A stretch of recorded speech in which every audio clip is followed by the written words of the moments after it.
அன்று சனிக்கிழமை கடிகாரமுள் காலை 9 மணியை நெருங்கியது. அவசர அவசரமாய் கொடியில் கிடந்த வெள்ளை வேட்டியையும் கசங்கியிருந்த ஜிப்பாவையும் எடுத்து உதறி உடுத்தி கொண்டார்.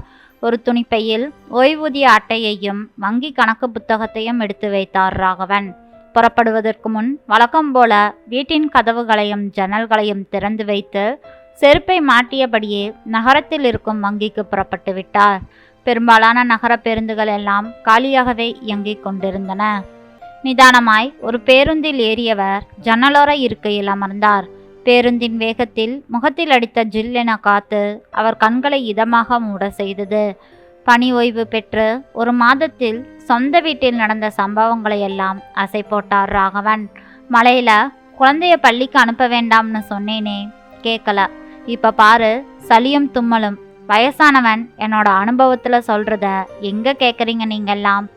குழந்தைய பார்த்துக்க பெத்தவங்களுக்கு தெரியாதா எது நல்லது எது கெட்டதுன்னு? எல்லாமே எங்களுக்கு தெரியும். நீங்க உங்க வேலையை மட்டும் பாருங்க. நீங்க தான் அவன் உடம்புக்கு ஒத்துக்காத ஐஸ்கிரீமும் மற்றும் சாக்லேட் எல்லாம் வாங்கி கொடுத்து கெடுத்து வச்சிருக்கீங்க.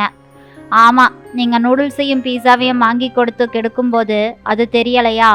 இப்படியே ராகவனுக்கும் மருமகள் கல்பனாவுக்கும் வாக்குவாதம் தொடர்ந்து கொண்டிருந்தது. சத்தம் கேட்டு அறையிலிருந்து வெளியே வந்த மகன் ரகு, ஏன்பா நீங்க கொஞ்சம் வாய வச்சுக்கிட்டு சும்மா இருக்க மாட்டீங்களா?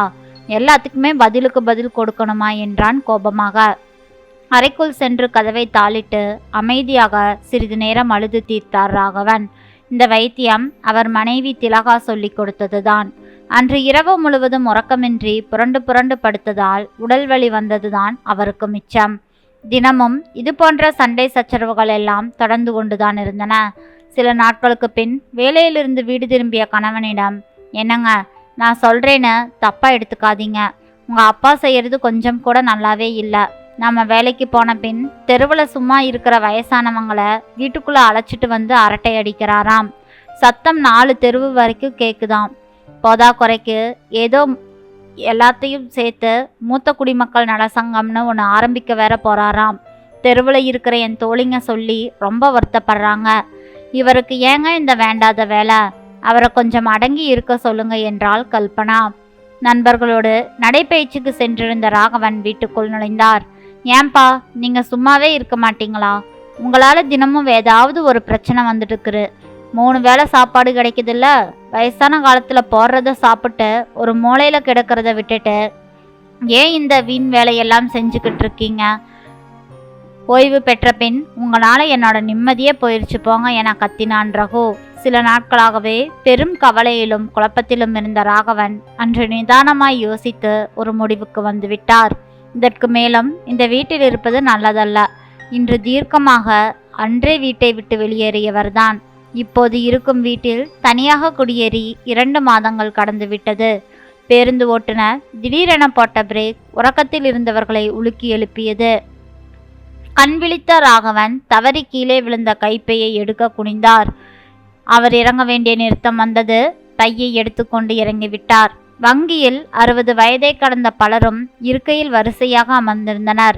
வரிசையில் அமர்ந்திருந்த ராகவன் கைத்தடியோடு வந்த ஒரு முதியவருக்கு இடத்தை கொடுத்துவிட்டு அவர் எழுந்து விட்டார். மேலும் அவருக்கு தேவையான உதவிகளையும் செய்து கொடுத்து பணத்தை வாங்கி அனுப்பி வைத்தார். இதையெல்லாம் தூரத்திலிருந்து பார்த்து கொண்டிருந்த ஒருவர் வேகமாய் ராகவனை நோக்கி வந்தார். டே ராகவா, நீ இன்னும் மாறவே இல்லடா என்ற குரலை கேட்டு நிமிர்ந்து பார்த்தார் ராகவன். அது அவரது நெருங்கிய நண்பர் தியாகராஜன் தான். எப்படிடா இருக்க? 2 முறை உன் வீட்டுக்கு போனேன். உன் மகனும் மருமகளும் சரியா எந்த பதிலும் சொல்லல. ஏதோ உங்களுக்குள்ள பிரச்சனைன்னு தெரிஞ்சுக்கிட்டேன். பிறகு பலமுறை உன்னை தொடர்பு கொள்ள முயற்சி செய்தேன். ஆனா லைனே முடியலடா ராகவா என்றார் வருத்தமாக. அது கிடக்கட்டும் போ, நீ எப்படி இருக்க என்றார் ராகவன். ஏதோ இருக்கேன். மாடிப்படி ஏற முடியல. மூட்டு வலி, ஜவ்வு ஏதோ தேஞ்சிடுச்சாம். ப்ரெஷரு சுகரு என எல்லாமே இருக்குடா. வேலைக்கு மாத்திரை மருந்துன்னு இப்படியே என் காலம் போகுது என்றார் தியாகராஜன். ஓய்வூதிய பணம் வங்கி புத்தகத்தில் பதிவானதும் செலவுக்கு சிறிது பணத்தை பெற்றுக்கொண்டார் ராகவன். இருவரின் வங்கி வேலையும் முடிந்தது. டே தியாகோ, வீட்டுக்கு வந்துட்டு போடா. நகர பேருந்து பிடிச்சா 1/2 மணி நேரம்தான் ஆகும் என்றார் ராகவன். உடன்பட்ட நண்பனுடன் பேசியபடியே வந்ததில் கடலை உருண்டையையும் கம்பர்கட்டையும் வாங்க மறந்துவிட்டார். உடனே அருகிலிருந்து ஒரு கடைக்கு ஓடிச் சென்று வாங்கி வந்தார். டே ராகவா, இந்த வயசுல உன்னால இதையெல்லாம் கடிச்சு சாப்பிட முடியுதா என்றார் தியாகராஜன். அதற்கு பதில் ஏதும் சொல்லாமல் சிரித்தார் ராகவன். சிறிது நேரத்தில் பேருந்து நிறுத்தம் வந்தனர் இருவரும். கூட்டம் குறைவாக இருக்கும் பேருந்துக்காக காத்திருந்து அதில் ஏறி அமர்ந்தனர். என்னடா வாழ்க்கை இது, ஏண்டா இப்படி தனியா, என்ன ஆச்சு என ஆரம்பித்தார் தியாகு. அப்பவே என் ஆஃபீஸர் சொன்னார்டா தியாகு, யாரையும் நம்பாதீங்க, பணி ஓய்வுக்கு பிறகு வர்ற பணத்தை முழுசா கொடுத்து ஏமாந்திடாதீங்க. அப்புறம் உங்களை யாரும் கவனிக்காம அவங்க தேவைக்கு மட்டுமே வருவாங்க. பேர பிள்ளைங்க விஷயத்துல எல்லாம் அதிகமாக தலையிடாதீங்க, அது மருமகளுக்கு பெரும்பாலும் பிடிக்காது. இப்படியாகவே நிறைய அறிவுரையை சொல்லித்தான் அனுப்பி வைத்தார். ஆனால் நான் தான் அதில் ஒன்று கூட கேட்கல என்றார் ராகவன். கலங்கியிருந்த கண்களை துடைத்து மீண்டும் பேசினார். வதவதன இல்லாம வாழ ஒன்றுன்னு பெத்து வளர்த்து அவனுக்காகவே வாழ்ந்தும் போய் சேர்ந்துட்டா என்னோட உயிர் தியாகம். உயிர் பிரியிற நேரத்துல வீட்டை அவன் பேருக்கு உடனே எழுத சொல்லி சத்தியமும் வாங்கிட்டா. நானும் தெய்வ வாக்கா எடுத்து அப்படியே செய்தேன். அது போதாதுன்னு பணி ஓய்வின் போது வந்த பணத்தை அவனுக்கும் பேரனுக்கும் பிரித்து வங்கியில போட்டுட்டேன். பழங்கதைகளை பேசியபடியே வந்ததில் அவர்கள் இறங்க வேண்டிய இடமும் வந்தது. பேருந்தில் இருந்து இறங்கி சில நிமிடத்தில் இருவரும் வீடு வந்து சேர்ந்தனர். மூத்த குடிமக்கள் நலச்சங்கம் என்ற பெயர் பலகை மாட்டப்பட்டிருந்தது. அந்த வீடு திறந்தே கிடந்தது. வீட்டினுள் வயதான சிலரும் சிறுவர்கள் பலரும் அமைதியாக விளையாடி கொண்டிருந்தனர். ராகவா, இவங்கெல்லாம் யாருடா, வீடு திறந்தே கிடக்குது என்றார் தியாகராஜன். ராகவனை கண்டதும் வேகமாய் ஓடி வந்த சிறுவர்கள் இருவர், தாத்தா, இன்னைக்கு கேரம்ல நாங்க தான் ஜெயிச்சோம் என்றனர். சிரித்த ராகவன் கடலை உருண்டையும் கம்பர்கட் பாக்கெட்டையும் பிரித்து விளையாடி கொண்டிருந்த சிறுவர்களுக்கு கொடுத்தார். பின் வீட்டில் இருந்தவர்களுக்கு தியாகராஜனை அறிமுகம் செய்து வைத்தார். இவங்க எல்லோருமே என் உறவுகள் தான். எப்போ வேணும்னாலும் வருவாங்க போவாங்க. இந்த வீடு எப்போவுமே திறந்து தான் இருக்கும். இந்த யாரிடமும் செல்போன் இல்லை. ஓய்வு நேரத்தில் இங்கே இருக்கிற பிள்ளைங்களுக்கு பாடங்களை கற்றுக் கொடுக்கிறோம், விளையாடுறோம், போட்டிகளும் நடத்தி பரிசும் கொடுக்கிறோம், இலவச மருத்துவ முகாம் நடத்துகிறோம். இந்த தனிமை பயனுள்ளதா இருக்குதுடா தியாகு என்றார் ராகவன்.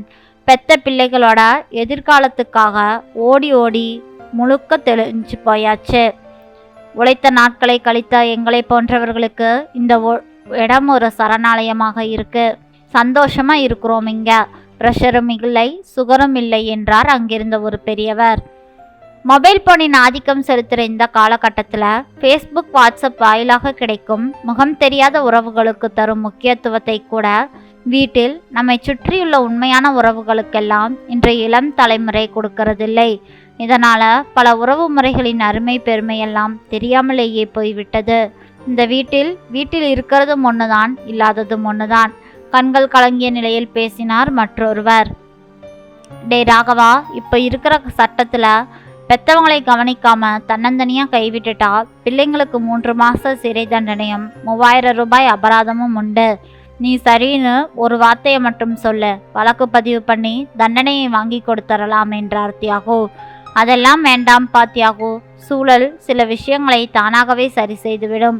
நம் வாழ்க்கையும் யார் கையில் இருக்கணுங்கிறதை விட எப்படி சிறப்பாக போகுதுங்கிறது தான் முக்கியம். இங்கே மகிழ்ச்சி என்பது ஒரு மனநிலைடா. அதிகாலையில் நடைபயிற்சி செய்கிறேன், சரியான நேரத்தில் தூங்குறேன், சரியான நேரத்தில் எந்திரிக்கிறேன், நினச்சதை சாப்பிட்றேன். இப்படியே கடந்த காலம் போய்விட்டது. வருங்காலம் என்பது நிச்சயமும் இல்லை. எனவே இந்த கணப்பொழுதை எப்படி பயனுள்ளதாக வாழணும்னு பழகிக்கொண்டேன். இந்த தனிமை எனக்கு ரொம்ப இனிக்குதுடா தியாகு என்றார் ராகவன். சிறிது நேரம் வாயடைத்து நின்ற தியாகராஜன் விடைபெறுவதற்கு முன்னே மூத்த குடிமக்கள் நலசங்க உறுப்பினர் படிவத்தை பெற்று வாசலில் வைக்கப்பட்டிருந்த கரும்பலகையை கவனித்தார். அதில் இன்றைய சிந்தனை என்ற தலைப்பில், உறவுகளோடு இருக்கும்போது இறைவனின் பார்வை மட்டும் உன் மீது இருக்கும், ஆனால் தன்னந்தனியே நிற்கும் பொழுது அந்த இறைவனை உன்னோடு இருப்பான் என எழுதப்பட்டிருந்தது. சிரித்தபடியே வெளியேறினார் தியாகராஜன். நண்பர்களே, வயதான காலத்தில் ஒரு சில பெரியவர்கள் தங்களுடைய அறிவுரைகளை எல்லாம் கூறத்தான் செய்வார்கள். அதற்காக அவர்கள் சொல்வதை ஏற்றுக்கொள்ள வேண்டும் என்பதும் அர்த்தமில்லை. அதற்கு மாறாக அவர்களுடன் சிடுசிடுவென எரிந்து விழவும் வேண்டாம். சரியென அமைதியாக சென்றுவிட்டால் அந்த பிரச்சனை அப்பொழுதே முடிந்துவிடும். அவர்களுக்கு தனிமையை உணர்த்த வேண்டாமே.